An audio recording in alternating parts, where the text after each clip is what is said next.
What if being too nice is quietly ruining your life? You say yes every single time. Virtues. We learn to share, to avoid conflict, to forgive, and to put other people's needs before our own. Society praises those who are agreeable, generous, and easy to get along with. Yet psychology suggests a surprising paradox. When kindness exists without healthy boundaries, it often stops being an act of compassion and slowly becomes an act of self-abandonment. The people who seem the nicest on the outside are sometimes carrying the heaviest emotional burden on the inside, and they often don't realize it until exhaustion, resentment, or anxiety begins to take over. Have you ever agreed to something you didn't want to do simply because saying no felt uncomfortable? Have you apologized even when you weren't at fault, or stayed silent to keep the peace while your own needs quietly disappeared? If so, the issue may not be kindness itself. It may be the psychological reasons behind why you feel compelled to be nice in the first place. Psychologists often distinguish between genuine kindness and people-pleasing. Genuine kindness comes from choice. People-pleasing comes from fear. Although the behaviors can look almost identical from the outside, their emotional foundations are completely different. A genuinely kind person helps because they want to. A chronic people-pleaser helps because they fear rejection, criticism, or conflict. This distinction matters because our motivations shape our emotional well-being far more than our actions alone. One explanation comes from attachment theory. People who experienced inconsistent emotional support during childhood sometimes learn that love must be earned rather than freely received. They become highly sensitive to other people's moods and begin adapting themselves to avoid disappointment or abandonment. As adults, they may become the person who always says yes, always accommodates others, and rarely expresses disagreement. At first, this behavior appears generous, but over time it slowly erodes their sense of identity because their value becomes tied to other people's approval rather than their own internal beliefs. Imagine someone who constantly volunteers for extra work, listens to everyone's problems, and rarely asks for help themselves. Friends describe them as incredibly dependable. Coworkers admire their dedication. Yet every evening they return home emotionally drained. They are not tired because kindness is exhausting. They are tired because they never allow themselves permission to have limits. Their generosity has become a one-way relationship with the world.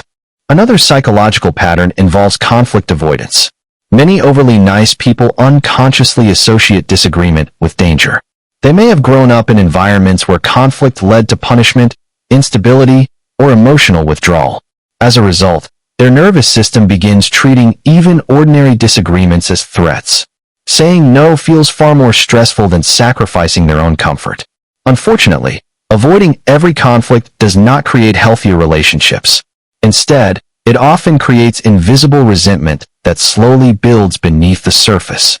Research on emotional regulation shows that suppressing authentic emotions does not eliminate them. It simply delays their expression. The frustration that remains unspoken today often returns later as burnout, passive aggression, anxiety, or emotional distance.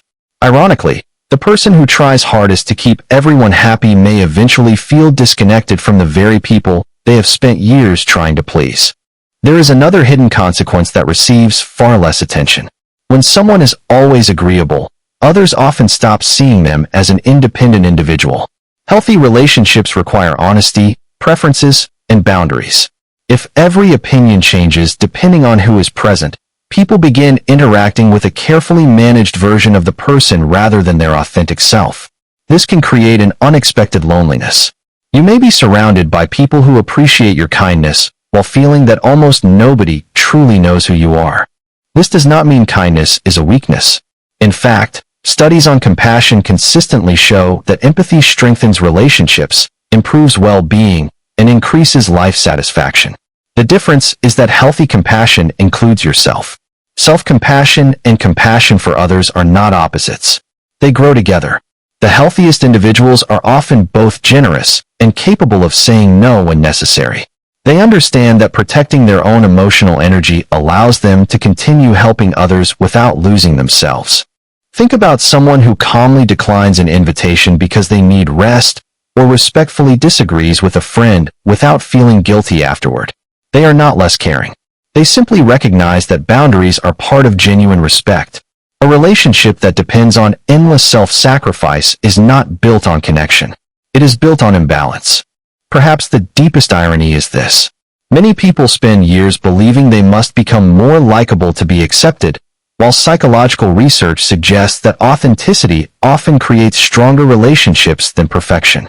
People tend to trust those who are honest about their limitations far more than those who never seem to have any.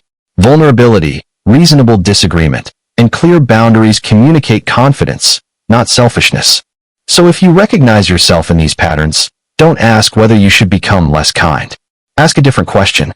Is your kindness a free choice, or is it a strategy for avoiding fear? That single distinction can transform the way you see your relationships and yourself. Real kindness does not require disappearing. It does not demand constant agreement or endless sacrifice. The healthiest form of kindness allows room for honesty, dignity, and self-respect. Sometimes the kindest thing you can do, for yourself and for others, is to speak the truth gently, protect your boundaries, and trust that the people who truly value you will not disappear simply because you finally said no. If this perspective made you reflect on your own relationships, consider sharing your thoughts in the comments. Sometimes understanding ourselves begins with hearing how others recognize the same patterns in their own lives. Sources and references. Brené Brown, The Gifts of Imperfection. Hazelden Publishing. Kristen Neff. Self-Compassion. The Proven Power of Being Kind to Yourself. William Morrow. John Bowlby. Attachment and Loss. Volume 1. Attachment. Basic Books. American Psychological Association, APA. Resources on Boundaries, Emotional Regulation, and Interpersonal Relationships. Gross, J.J. 1998.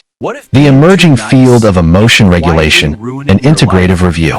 Review of General Psychology. Carl Rogers. On Becoming a Person. Houghton Mifflin. What if being too nice is quietly ruining your life? You say yes every single time.